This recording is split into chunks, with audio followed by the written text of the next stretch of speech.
Hello and welcome to Good Day Street Talk. Antoine Lewis reporting. Here's what we're working on today. Move over Hollywood. Independent film still making big waves in show business. We're going to hear from one filmmaker who's giving aspiring directors a crash course, if you will, on how to write, fund, and produce your own features.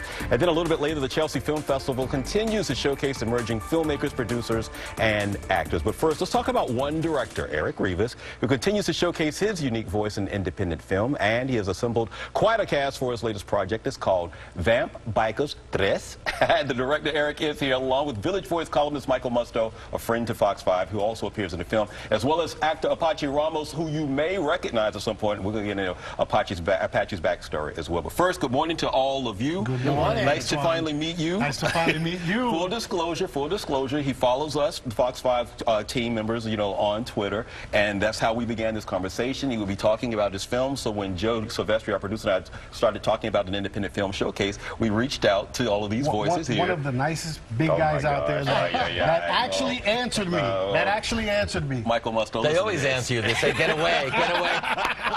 So, all right, let's talk about Vamp Bikers Tres. It's fantastic. It's the essence of an indie film. This is the kind of movie, not to speak for you, Eric, but that a big studio would never think of doing, but when it comes out, they wish they had. Yes. It really is very New York, but accessible. It's over the top. I got the request to play Hedda Hopper. not the gossip columnist, but Hedda Hopper is a sort of male, demented scientist doctor, and I thought I could go really over the top with this and do a Tim Curry and Rocky Horror Show, and that's what I did. So how did you come to cast Musto? Musto's always known for being a critic, critiquing films. That's very interesting, because this man here, Apache Ramos, who we met during the filming of one of my first films that won at the Coney Island Film Festival, Lost in Coney Island. And we became friends. He's from the Warriors. He says, we're going to rain on you, Warriors. And when he was an orphan. Yeah, when he became my Facebook friend, I made it. Like, I was like, wow, I made it, And then he introduced me to a woman named Screamin' Rachel. And Screamin' Rachel happens to know Michael Musto. And this is just a great big circle. One day I met Michael in the bar. He was in the corner drinking. I was like, hey, Michael, you grew up in Brooklyn too. He was like, yeah. I don't remember that. I don't remember that at all. That never happened. So wait, I need to clarify. When I said that Apache was one of the orphans, that was the, can I call it a gang that was in the Warriors? Yes, fair to say. We were the gang that wasn't invited, We weren't invited to the big thing. And we invited him to Coney Island.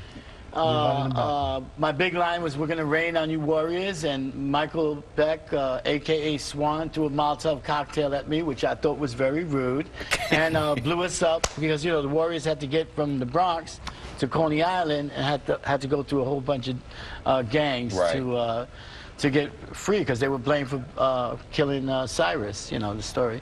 But the orphans weren't invited with that kind of gang. 1979. And they took mercy from us, 1979, classic New York gritty film. Everybody still talks about the Warriors. We were having a conversation about it. But we're talking about Vamp Bikers Tres, and it's part of a trilogy. So bring us up to speed on what the trilogy is all about. All right, here it goes. I had been working on a film called Lost in Coney Island that won in the Coney Island Film Festival, and I had a lot of bikers with me, and I found that the bikers who were real bikers were actually, I don't want to say better than the other actors, but they were more stamina oriented. I mean, they would be on the beach, it's 100 degrees and nobody complains, you know what I mean? There's a fight scene, you say, let's go, and everybody goes. It's beautiful, And they're wearing colors, jackets, and 80% Latino. I'm Puerto Rican, so we all clicked, and I said, I got to make a movie with bikers. So I said, Vamp Bikers. I came up with it at the Coney Island Film Festival. I just said it, and it became a reality. And as it moved on to part 2, we brought in witches.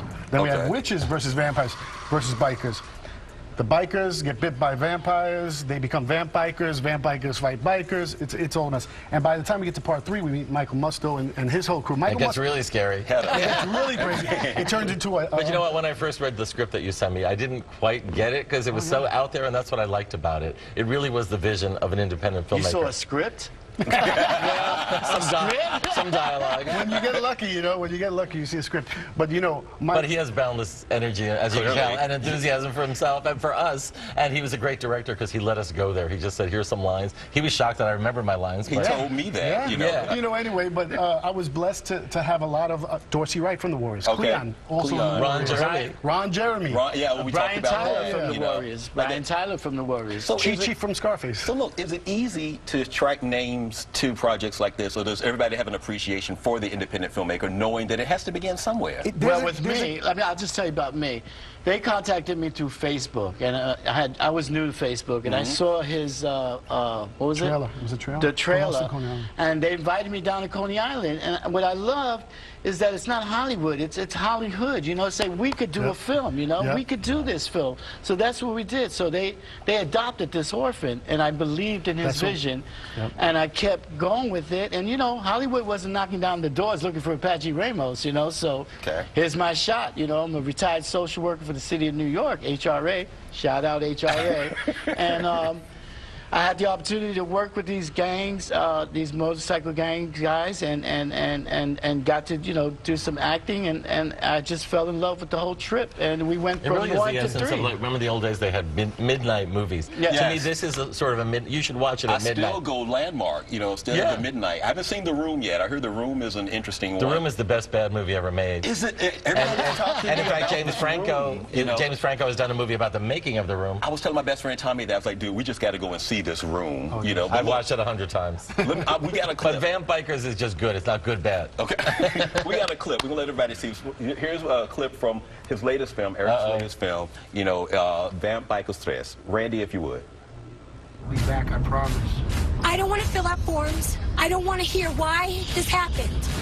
Y'all both gonna die. We're all gonna die, bro. I just want to see my dad. There's witches. Hideous, disgusting. Okay, and Fangs like a weasel. there's vampires, right? Yeah. You're not a vampire. Stick needle. Gross. Ruined. And there's zombies too, right? Okay. We saw Ron Jeremy. You mentioned Screaming Rachel. She was the one that was... Screaming Rachel is the president of She's Trax Rachel Music. Kane. Rachel Kane. And she is the president of Track Records. They call her the Queen of House Music out in Chicago. Yep. And I had originally signed her when I was A&R at Streetwise Records back in the day. Okay. So we have kept in touch all these days, all these years.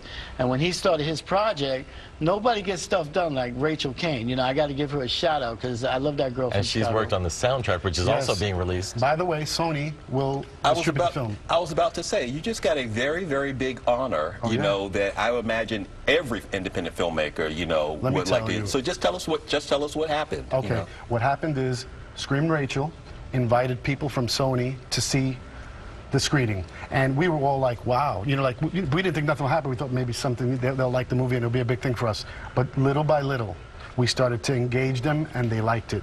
And it got more and more. It got more and more intense until we set up a private screening in Brooklyn.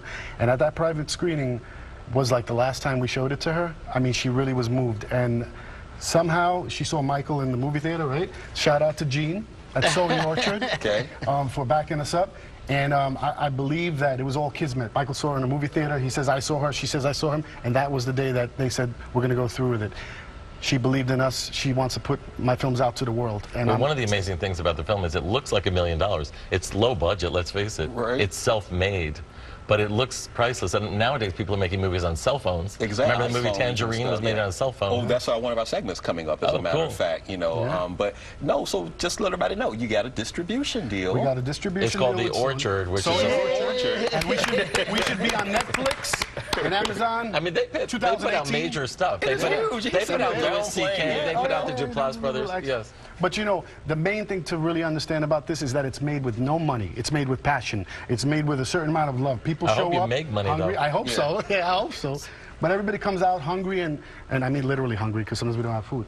But you know, but we come out and you know, we all give our best, and I think it has a little more edge to it than if you had a budget and you knew you were going to shoot this day and blah, blah, blah. Now it's really like all about us showing up and getting it done. So the deal with Sony, is it for all three, or is it just for this? The trilogy. The whole trilogy. The trilogy. Even a song by Mr. Michael Musto. Is going to be on the soundtrack. I sing too. He's singing on Is there anything I can't do? Exactly. So, you know, Screaming Rachel. Shout out to Screaming Screaming Rachel. Oh, directed. Rachel came Sony to had Chicago, to. track records. So now when can it when will it be available? Like when can I you would have say a date yet? about Or? June 2018. We're going in that direction. There's Okay. minor cleanups that have to be done.